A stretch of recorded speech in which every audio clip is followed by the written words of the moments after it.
Good morning, children. This is the lecture for class 7, and today we are going to start with the new chapter, element, compound and mixture.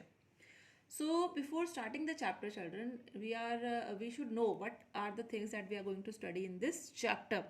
So as the name of the chapter is element, compound and mixture. So we are going to study about elements, we are going to study about compounds and the mixtures. So you should know what is the element, what is the compound, what is the mixture after the completion of chapter. So before starting the chapter, the things that we have already studied in our previous classes also, that what is a matter? What is a matter? Already the definition is given in the book, that matter is anything around us which takes place and has mass. Or simple language what we say, matter is a substance which has some weight and it occupies space, that is called matter. So everything around us, water, air, sugar, aluminum, whatever the things are present inside around us, everything is a matter. Even if we talk about us, we are also matter. So the substances, now we are going to study about the other topics of the chapter, that the topic is pure and impure substance. As the name is there, children, pure and impure substance. So pure substance, that is a pure substance, means that is made up of only one kind of atoms. Only one kind of atoms or particles. So that is a pure substance. If it contains different particles of different kind, it is called as a impure substance. Now suppose we take the sugar in our hand. So sugar, all the particles are same, so that will be a pure substance. Okay, if we take soil, so soil, it will be a impure substance because it contains many things inside it. If we are seeing the sugar, all the particles are same, so that will be a pure substance. If we contain the soil, so particles are different, many things are mixed inside the soil, so it will be a impure substance. So what will be the definition of pure and impure substance? If any substance that is made up of only one kind of particles, that is called as a pure substance. If any substance it is made up of different particles of different kind, that is called as a impure substance. So the same definitions they have given here also. A pure substance is one which is made up of only one kind of particles. You can underline these lines. These particles may be atoms or may be molecules. Okay. Now you should know what is an atom, what is a molecule. So I will explain that. So we can say that only pure substance is one which contain only one kind of molecules. Okay, for example, sulfur. Sulfur contain only one kind of particles, so it is a pure substance. Water is made up of only one kind of particles, so therefore water is a pure substance. So all the elements, all the compounds, they are of pure substances because they contain only one kind of particles. Now just like elements just like hydrogen, oxygen, nitrogen, chlorine, bromine, iodine. Okay, all these are the elements. Now the question arises here first, what is an element? Okay, so what is an element? Element is a substance which is made up of only one kind of atoms. You can see this is a copper. Copper, all the elements are of copper only. If we look at this iron, all the atoms are of only iron. So when they contain same type of atoms, when they contain same type of particles, that is called element. Element is a substance which is made up of only one kind of atom, and these atoms cannot be split into two or more simpler substances by any physical or chemical process. They can't be broken down into any other substance. So that is why they are the elements. So what will be the definition of element? Element is a substance which is made up of only one kind of atoms and it cannot be split up into two or more simpler substances by any of the process, maybe by physical process, maybe by chemical process. Same way, hydrogen is an element because it cannot be split into two or more simpler substances. Okay, so whatever the examples they are given over here, hydrogen, oxygen, nitrogen, chlorine, bromine, iodine, they all are elements. Why they are elements? Because they cannot be split into two or more substances by any of the process, maybe the physical process, maybe the chemical process. So that is why they are the elements. Okay, now the elements, oxygen is an element because it cannot be broken further into simpler substances. Okay, now coming to the next topic, what is a compound? One topic is the element, second is the compound. Now all the compounds such like water, carbon dioxide, sodium chloride. Now what we are seeing here, children, water, as we know, what is the formula of water? The formula of water is H2O. Carbon dioxide, CO2. Now what we are seeing here, two other elements, they are combining together. Other elements, hydrogen, oxygen, carbon dioxide, carbon, oxygen, they are combining together, and we have studied just now that these are the elements. Now elements, when they are combining together, what they are forming? They are forming a compound. Okay, so when they are forming a compound, so at that time they are because their proportion is same. Okay, so they are also the pure substances. So what is a pure substance? Pure substances is a homogeneous, which means that their composition is same throughout. Water, the composition is same. Always it will be same. We can't change the composition of water. If it is H2O, it is H2O. If it is CO2, it is CO2. So that is why it will be a pure substance, because their composition never changes.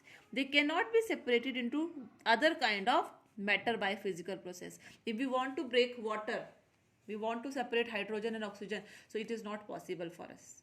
Okay, so they cannot be separated into other kinds of matter. So pure substances, they have a fixed composition, as well as they have the fixed melting point and boiling point. So water also has the fixed melting point and the boiling point. Now the elements, as I have told you, elements, these are the substances of only one kind. They cannot be broken. So there are 118 elements at present. Out of that, 94 elements occur in nature, while remaining 24 can be prepared artificially.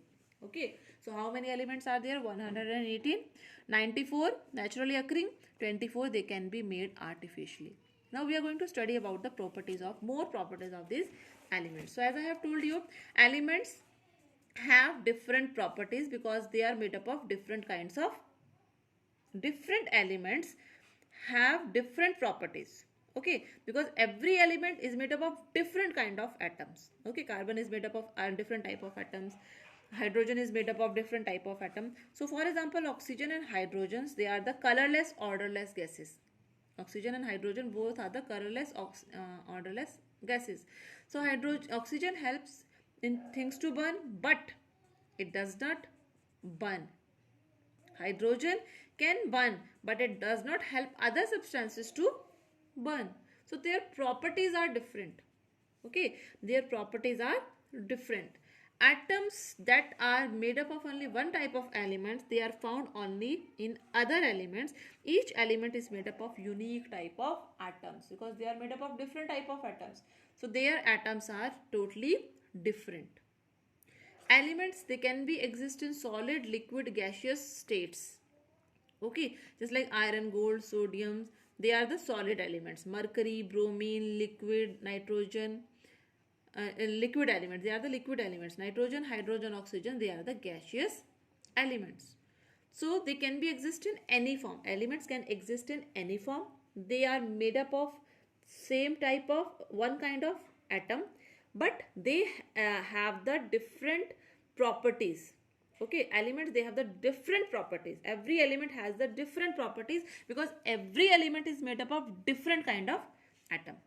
Okay, all the elements, they are not made up of the same type of atoms. They all are made up of different kinds of atoms. Okay, so these are the properties of the element. Now coming to the symbols of the elements. So each element, they have a separate symbol. Okay, and this first letter is English or Latin. The symbol is written in capital letter. Okay, so their symbols, they are written, you can see, they are written in capital. The first word always written in the form of, in this is written in the capital letter. So as oxygen is there, so oxygen always it will be O, capital O. If hydrogen is there, it will be hydrogen, capital H. But when two and more elements names start with the same letter, the symbol is made by taking two letters of their name.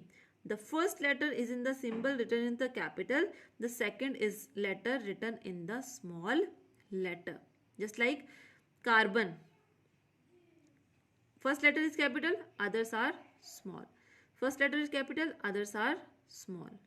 So, copper start with C. There's, now you can see some of the, I will show you. Just like carbon. Carbon is made up of, carbon we denoted by C.